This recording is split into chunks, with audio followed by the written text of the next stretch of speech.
జై శ్రీరామ్. ఈరోజు భక్త శబరి గురించి చెప్పుకుందాం. ఈ భక్త శబరి మొత్తం రామాయణ పాత్రలో ఒక అద్భుతమైనటువంటి పాత్ర. ఆవిడ ఒక గిరిజన తెగకు చెందినటువంటి వ్యక్తి అన్నమాట. ఈ శబరి మాతంగ మహామునిని ఒక మహాముని యొక్క ఆశ్రమంలో ఉండేదన్నమాట. ఆ మాతంగ మహామునిని గురువుగా భావించి ఆయనకి శుశ్రూషలు చేసి సేవలు చేసి అలా ఉంటూ ఉండేది. ఆ మాతంగ ముని ఆశ్రమంలో ఉన్నప్పుడు శబరికి అక్కడ ఈ మునుల వల్ల ఏంటంటే రామచంద్రుడి గురించి విశేషాలు తెలిసేవి, ఆయన గొప్పతనం తెలిసేది. అలాంటప్పుడు ఆవిడికి తెలియకుండానే ఆ రాముడి మీద అప్పటిదాకా చూడలేదు, ఎప్పుడు కలవలేదు, అయినప్పటికీ ఈ మునులు మాట్లాడుకునే మాటలు బట్టి ఆ శబరికి ఆ రామచంద్రుడిని చూడాలి, ఆయనకి సేవలు చేసుకోవాలి, ఎప్పటికైనా జీవితంలో ఆయన చూసి తరించాలనే ఒక భావన పెరిగిందనమాట. తెలియకుండానే ఆమెలో విపరీతంగా రాముడి పట్ల భక్తి పెరిగిపోయింది. ఎప్పుడైనా ఈ ఆశ్రమానికి వస్తాడా, మనం చూడగలుగుతామా, మనం చనిపోయే లోపల ఒక్కసారైనా ఆ శ్రీరామచంద్రుడి దివ్య రూపాన్ని మనం చూడగలవా అంటూ అలా వెళ్తూ ఉండేది ఆవిడ జీవితం. అయితే మాతంగ మహామునికి వయసు వచ్చేసేసి ఈ వీడిలో ఉన్నటువంటి భక్తి శ్రద్ధలు చూశాడు. రాముడి పట్ల ఈ శబరికి ఉన్నటువంటి ఈ ప్రేమానురాగాల గురించి మాతంగ మహామునికి బాగా తెలుసు. ఆయన వెళ్ళిపోతూ మాతంగ మహాముని శబరి, రామచంద్రుడు ఏదో ఒక పూట మన దగ్గరికి వస్తాడు, ఈ ఆశ్రమానికి నేను ఉన్నా లేకపోయినా చెప్తున్నాను, నువ్వు ఆయనకి సేవలు చేసుకో, నువ్వు ఎప్పటి నుంచో భక్తితో ఆరాధనతో ఆయన్ని పూజిస్తున్నావు కదా, ఎప్పటికైనా ఈ ఆశ్రమానికి వచ్చి తీరుతాడు అని చెప్పి ఒక మాట చెప్తాడు.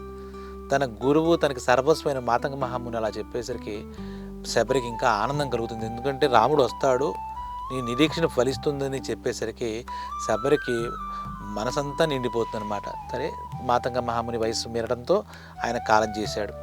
ఆ రోజు నుంచి ప్రతిరోజు ఎప్పుడైనా రావచ్చు అనే ఉద్దేశంతో తన గురువు అయినటువంటి మాతంగ మహాముని చెప్పాడు కాబట్టి శబరి ఏం చేస్తుంది, ప్రతిరోజు రాముడు వస్తాడని చెప్పి ఆ మొత్తం ఆశ్రమంతా శుభ్రంగా చేసి ముగ్గులు వేసి కళ్ళాపి చెల్లి అలా చాలా అంటే ఎప్పుడైనా రావచ్చు, ఏ క్షణంలో తన ఆరాధ్య దైవమైనటువంటి రాముడు రావచ్చు అనే ఉద్దేశంతో చేస్తూ ఉంటుంది. అలాగే దగ్గరగా ఉన్నటువంటి సరస్సు దగ్గరికి వెళ్ళి ఆ నీళ్లు కుండలతో నీళ్లు తెచ్చి పెట్టుకునేది. ఎందుకంటే రాముడు వచ్చిన వెంటనే ఆ పాదాలను ఆ కాళ్ళను నీళ్ళతో కడిగి నెత్తి మీద జల్లుకోవాలని ఆ భక్త శబరికి మనసులో కోరిక. అలాగే పువ్వులు తెచ్చి పెట్టుకునేది. వచ్చినప్పుడు తెచ్చుకోవచ్చును కాదు, ప్రతి పూట ప్రతి క్షణము రామనామే జపించుకుంటూ ఉండేది. ఆ పువ్వులన్నీ ఏరుకుని కోసుకుని వచ్చి అక్కడ పెట్టుకునేది. అలాగే అక్కడ వనం దగ్గరలో ఉన్నటువంటి ఆ పళ్ళ చెట్ల దగ్గరికి వెళ్ళి పళ్ళన్నీ కోసుకుని ఆయన వచ్చిన వెంటనే ఆయనకి నివేదించాలి, ఆయనకి ఆకలిస్తుందేమో వచ్చేసరికి అని చెప్పి అలా చేస్తూ ఉండేది.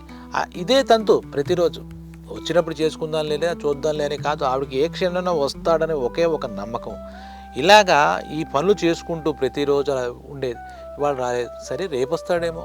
ఆవిడకి ఎక్కడా కూడా శబరికి విసుగు విరామం లేకుండా అలాగా 13 సంవత్సరాల పాటు రాముడి కోసం నిరీక్షిస్తూ ఇప్పుడు నేను చెప్పినటువంటి కార్యక్రమాలన్నీ, అంటే ముగ్గులు జల్లడం, అదే కళ్ళాపి జల్లడం, ముగ్గులు వేయడం, పువ్వులు కోయడం, అలా నీళ్లు తెచ్చిపెట్టుకోవడం, పాదసేవ కోసం పళ్ళు నైవేద్యం కోసం తెచ్చిపెట్టుకోవడం, అలా చేస్తూనే ఉంది.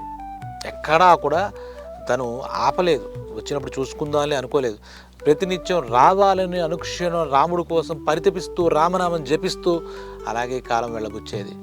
ఆ తర్వాత శ్రీరామచంద్రుడు అరణ్యవాసానికి వచ్చాడు అని చెప్పి తెలిస్తే ఇంకా ఆనందపడింది. అరణ్యవాసం ద్వారా అంటే ఇక్కడ ఈ అరణ్యంలోనే కదా ఉంది మన ఆశ్రమానికి కదా మన గురువుగారు మాతంగ మహాముని చెప్పారు కదా అని ఇంకా ఆవిడ దృష్టిలో తీక్షణ పెరిగింది.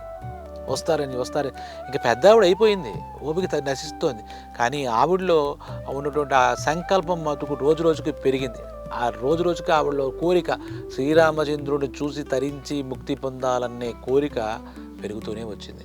సరే, కబంధుడు అనేవాడి ద్వారా ఈ శ్రీరామచంద్రుడికి భక్త శబరి గురించి తెలిసింది. ఏమిటి, నా గురించి ఇన్ని సంవత్సరాల పాటు నిరీక్షిస్తోందా శబరి అనుకున్నాడు. పనిగట్టుకుని ఆ మాతంగ మహాముని ఆశ్రమానికి భక్త శబరిని చూడడానికి వెళ్ళాడు. అంతే, ఉబ్బి తబ్బైపోయింది. ఆ దివ్య మనోహరమైనటువంటి ఆ శ్రీరామచంద్ర రూపం చూసరికి నా రాముడు నన్ను చూడడానికి వచ్చాడు అని చెప్పేసి పులకించిపోయింది. ఇంకా ఆవిడ ఆనందానికి అవధులు లేకుండా పోయాయి. వెంటనే ఆవిడ అలా వస్తున్నాడు ఆశ్రమంలోకి. ఆవిడ ప్రతిరోజులాగా పువ్వులు కోసింది కదా, ఆ కింద పూలు అలా జల్లుకుంటూ రామా నా కోసం వచ్చావా అంటూ అలా అలా పూల మీదే నడిపించింది. మొత్తం అంతా పూల మీద నడిచాడు. ఆవిడ చూసి ఆ ప్రేమకి మన శ్రీరామచంద్రుడు కూడా చాలా ఆనందించాడు. ఉక్కిరిబిక్కిరి అయిపోయాడు ఒక రకంగా చెప్పాలంటే. అంతా భక్తి శ్రద్ధలా ఈ భక్త శబరికి అని చెప్పి ఆయన కూడా పులకించిపోయాడు. తర్వాత ఇంకా ఆవిడ అనుకున్నటువంటి ఆ కుండల్లోంచి నీళ్లు తీసుకొచ్చుకుంది కదా, ప్రతిరోజు పెట్టుకుంది కదా, ఆ కడవలతో ఉన్న నీళ్లు పాదాలు కడిగి శిరస్సు మీద జరుగుతుంది. ఎన్నో తప్పులు చేసి ఉంటాను రామా, నీ కోసం నేను ఇలా తప్పిస్తున్నాననే విషయం గ్రహించావా, నా కోసం వచ్చావా అని ఆనందం పరమానందం అన్నమాట. అక్కడ చేసిన తర్వాత ఆవిడ పళ్ళు కోసింది కదా, ఆ పళ్ళు పెడదామని చెప్పి అన్ని రకాల పళ్ళు ప్రతిరోజు సేకరించి తెచ్చుకునేది. ఆ పళ్ళు తీసి అక్కడ ఏంటి, నా రాముడికి ఏ పండు పెడితే ఏమవుతుంది, పుల్లగా ఉంటే తినలేడేమో, తీయగా ఉన్నది తినాలి. ఆ పుల్లగా ఉందా లేక తీయగా ఉందా అనేది పండుని చూసి రూపాన్ని చూసి ఏం చెప్పగలం అని చెప్పి ఆవిడ ఆ బుట్టలో ఉన్నటువంటి సపోజ్ నేరేడు పళ్ళు ఉంటే ఆ నేరేడు పళ్ళు, ఇంకో మామిడి పళ్ళు ఉంటే ఆ పళ్ళు ఆ కొరికి ఈ పండ్లు బాగానే ఉన్నాయి, ఇది పెడదాం, తీయగానే ఉందని ఆ పళ్ళు ఆ రాముడికి ఇచ్చింది. ఆ భక్తికి ముగ్ధుడైనటువంటి రాముడు ఆవిడ ఎంగిలి చేసి కోరిక ఇచ్చిన పళ్ళని చాలా ప్రేమగా తీసుకున్నాడని చెప్పేసి మనకి అక్కడ చెప్పబడింది అనమాట. అయితే ఈ విషయంలో చిన్న ఒక వివాదం కూడా ఉంది. కొన్ని పురాణాల్లో ఏం చెప్పారంటే, శబరి నివేదించింది పళ్ళు కానీ ఎంగిలి చేసిన పళ్ళు ఇవ్వలేదు. అయితే చెట్టుకు తెచ్చిన పళ్ళల్లో ఏ చెట్టు పళ్ళు పుల్లగా ఉన్నాయి, ఏ చెట్టు పళ్ళు మధురంగా తీయగా ఉన్నాయనేది మాత్రమే చూసి, ఒక చెట్టుకు కాసిన పళ్ళన్నీ ఉన్నాయి కదా, అందులో ఒక పండు తీసుకుని ఈ పండ్లు బాగాలేదంటే ఈ చెట్టు పళ్ళు పుల్లగా ఉన్నాయి కాబట్టి నా రాముడికి వద్దని చెప్పి ఇంకో చెట్టు పళ్ళు తీస్తాయి, ఈ పళ్ళు తీయగా ఉన్నాయి కాబట్టి ఒక పండు తిని చూసి ఆ పళ్ళు ఆ స్వామివారికి ఇచ్చింది, నివేదించిందని కూడా కొంతమంది పండితుల అభిప్రాయం. అయితే జానపదుల్లో మటుకు అందరూ ఏంటంటే స్వామివారికి తను రుచి చూసి, అంటే ఎంగిలి చేసిన పళ్ళు మాత్రమే, తీయగా ఉన్న పళ్ళు మాత్రమే సమర్పించిందని జానపదాలలో ఒక బలమైన నమ్మకం ఉంది. ఏది ఏమైనా ఆ విషయంలో చిన్నపాటి సందేహం ఉన్నా కూడా ఆవిడ భక్తి విషయంలో మాత్రం ఎటువంటి సందేహం లేదు. రాముడి పట్ల ఆవిడకు ఉన్నటువంటి భక్తి అనురక్తి అసలు ఆ విషయంలో ఇంకా పీక్ అని చెప్పాలన్నమాట. రాముల వారి భక్తుల్లో ప్రత్యేకించి చెప్పుకోవాలంటే ఈ శబరి మొట్టమొదటి స్థానంలో ఉందనే మనం చెప్పుకోవాలంటే, ముఖ్యంగా భక్తి విషయంలో ఇంతటి భక్తి, దీని మూఢభక్తి అనాలా, ఇంకో భక్తి అనాలా, ఇంకో భక్తి, రాముడి అనుగ్రహం పొందినటువంటి మహాతల్లి భక్త శబరి. అలాగే ఆయన అనుగ్రహానికి లోనయ్యి ఆయన చేసి ఆ రాముల వారి కరుణతో యోగాగ్నిలో ప్రవేశించి మోక్షాన్ని పొందిందని చెప్పి కూడా మనకి చేస్తుందన్నమాట. మొత్తం రామాయణం మొత్తంలో చూస్తే ప్రత్యక్షంగా తన భక్తి శ్రద్ధలతో రాముల వారిని కొలిచి రాములి వారి యొక్క అనుగ్రహానికి ఆశీస్సులకు పాత్రురాలైంది భక్త శబరి అన్నమాట.